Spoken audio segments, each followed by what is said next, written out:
BNP সরকারের ১৮০ দিন পূর্তি উপলক্ষে রাজধানীতে শুভেচ্ছা মিছিল বের করে জাতীয়তাবাদী যুবদল।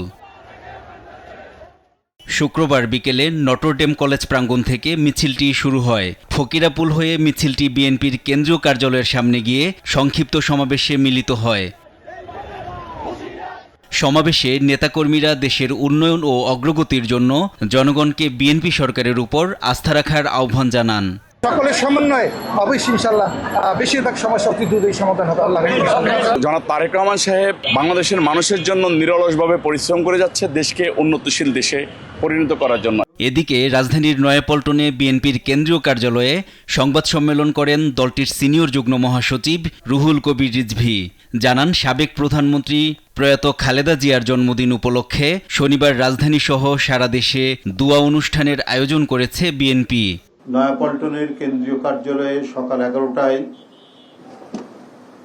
দোয়া অনুষ্ঠানটি অনুষ্ঠিত হবে এবং গুলশান কার্যালয়ে বাদ আসর দোয়া অনুষ্ঠিত হবে। এইভাবে সারা দেশের সকল দলীয় কার্যালয়ে বাংলাদেশ জাতীয়তাবাদী দল দোয়া অনুষ্ঠান পরিচালনা করবে। 6 মাসে অধিকাংশ নির্বাচনী অঙ্গীকার ও কর্মসূচি বাস্তবায়ন হয়েছে উল্লেখ করে আগামী 6 মাসে সরকারের কাজ আরও জোরালো ও কার্যকর রূপ নেবে বলে জানান রিজভী।